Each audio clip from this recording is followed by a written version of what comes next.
Hey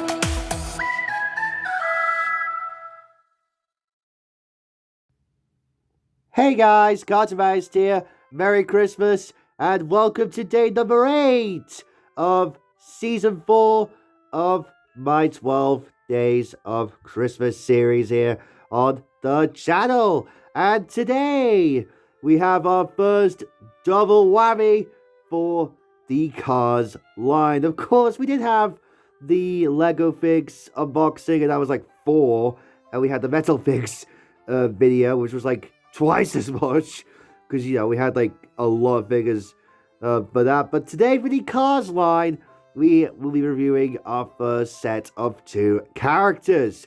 Of course, Dexter Hoover, the flag waver, and Charlie Checker, the pace car, both from the first movie. Yeah, we went from the third movie in yesterday's video with Dan Garcia to the first movie. And spoiler alert, we will be going to the second movie with tomorrow's video, which I won't say what that is yet. But yeah, I hope you guys are doing well today.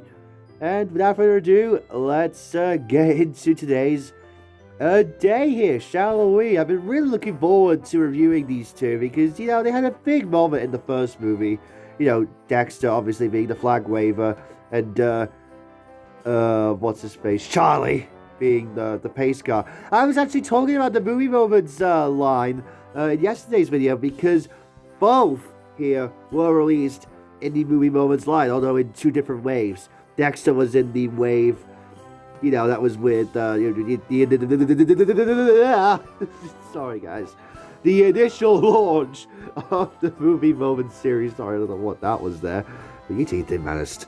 Yeah. Dexter was in the initial launch of the Movie Moments series, and Charlie was in the, you know, the tail end of it. That was like, you know, the wave that had Sage Vanderspin in it that I mentioned yesterday. So, yeah. But enough about that. Let's get into today's day here by starting off with their appearance in the first movie, although, you know, it's one of the more obvious ones, so to say.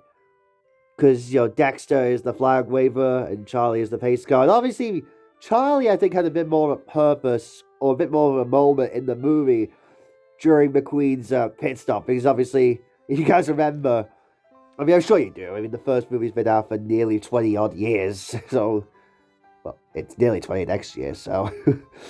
Oh, man. And the 2026 line, by the way, is not really looking the best. But still, though, that's a topic for another day. Or another discussion. But yeah. Dexter, or Charlie, sorry, you had a bit more of a purpose. Because McQueen, you had the pit stop. And he had to beat Charlie out to get, you know, ahead of the pack, so to speak. So, yeah, it was like a tense moment. But obviously, they succeeded. Or he succeeded, I should say, McQueen. So, yeah, that was a cool moment. I'm not going to lie there. Like, you know, it's going to be close and stuff like that. Yeah. He's got to be that pace car out. Yeah.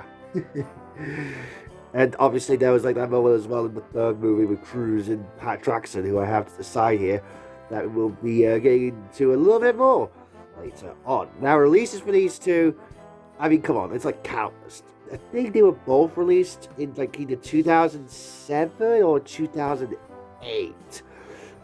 Either one of those 2 years. But Dexter here is quite the story to him because he's had a ton of flag variants over the years. He's had like green and yellow and white, and this, the checkered flag version, which is the version that I have right here. And Charlie, you know, he's been released a decent amount. I think I got these both. Let's see.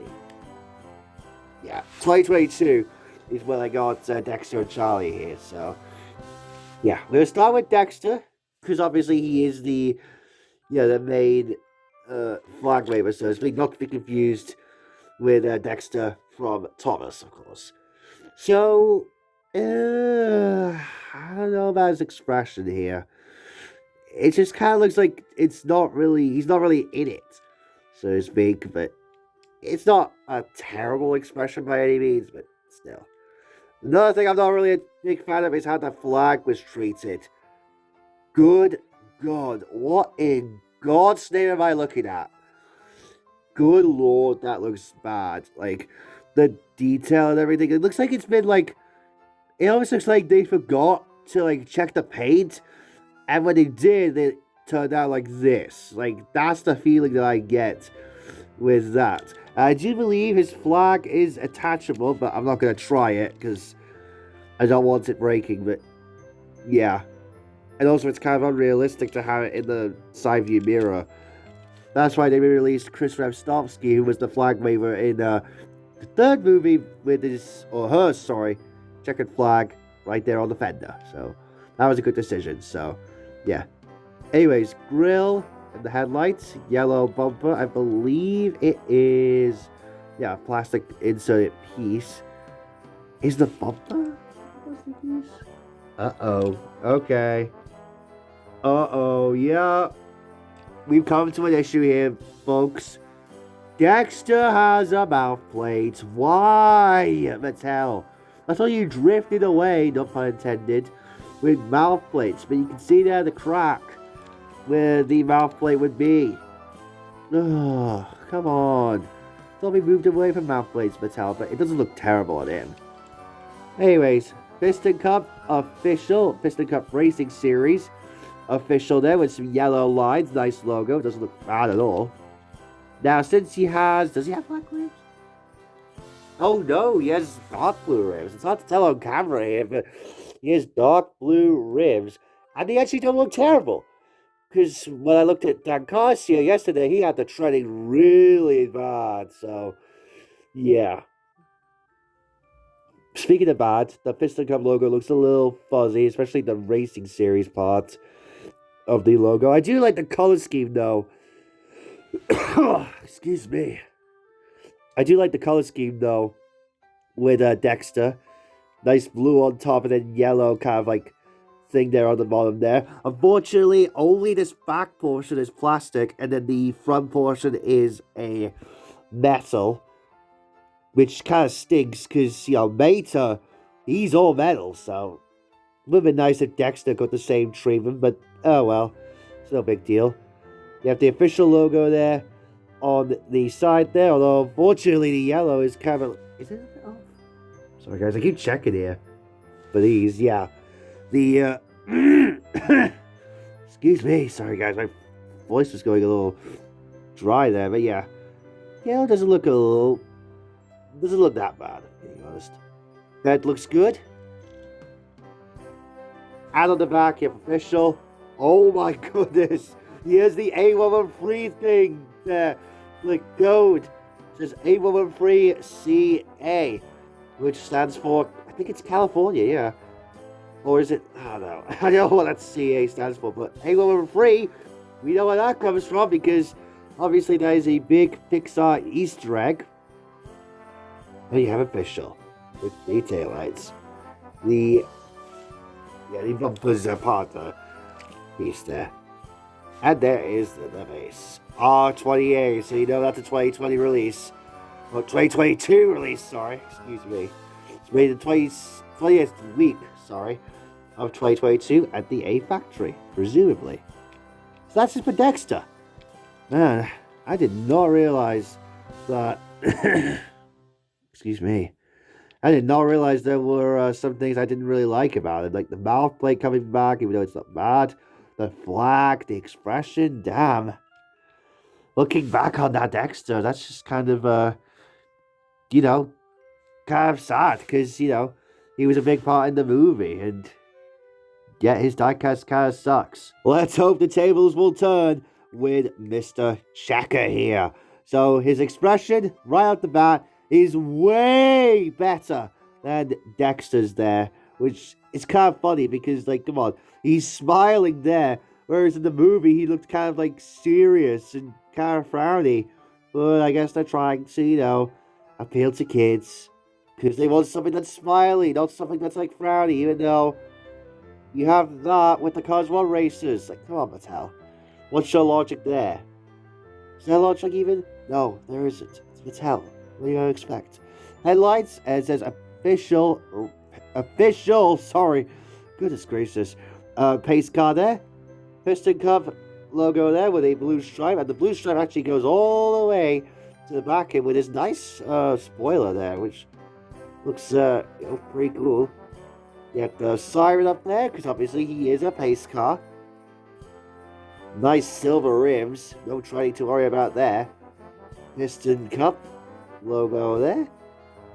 Official pace car. And it says that on both sides. You have the door handle, which, you know, you can go into like, oh, why do they have door handles when it's the Cars world? And official pace car there on the back. Nice taillights. There is the base. Oh, his date stamp's like right there. R24, so 24th week of 2022 at the A factory, presumably. So yeah, way better. Now, because obviously, you know, Charlie doesn't have that much decals to work with, because, like, you know, he's a simple design. And when you have like a simple design, even though if it's a pace car, it's, you know, Tyler doesn't have to worry about that. Whereas you look at like a piston car racer, you have to worry about like the decals and stuff. So yeah, that is pretty much it for Dexter and Charlie. Obviously, a nice duo right there. And we do have another comparison to do here, although it's not really much for Charlie Checker. And that is with Pat Traxon, the Cars 3 pace car. So you can see here, Pat looks cool. I might review her and Chris Rostovsky if I ever get her for next year's series. But here's Pat. This is the Thailand version, by the way. N48. She's a cool racer. Or pace car, I should say. A lot more of a modern design, though. You know? We can focus in here. There we go. A lot more of a modern design there versus the more simple design we had back in 2006. But, you know, it's nice. I'm not gonna lie there. And of course, she has the antenna there. I believe she does reuse Rod Talk Redline's mold from the second movie. So, whoa, goodness gracious, I keep clipping between them. That's not meant to happen. But yeah, it's kind of ironic that, you know, Cars 3 didn't even make any references to Cars 2 at all, yet they're reusing molds. And you kind of see that in the race stands in the third movie as well. So, yeah, kind of just show that they are kind of reusing models. But, you know, there's not really a big issue with that. Unless you're in the big One Big Adventures era where reusing models kind of causes a bit of an aspect. But anyways, thank you guys so very much for watching. We didn't really have that much of a comparison to deal with for these two. I don't have Chris Revstovsky either, so yeah, gonna have to deal with both the OG flag waver and the OG pace car. We'll actually throw Pat Traxon here in the backside there. There you go. Alright guys, thank you so very much for watching day 8. I shall see you all tomorrow for day 9. Of course, if you guys enjoyed today's episode, please don't forget to leave a like, subscribe, and turn on post notifications to stay up to date and to not miss out on the newest content. And I'll see you all for day 9. Tomorrow, of course. Bye guys.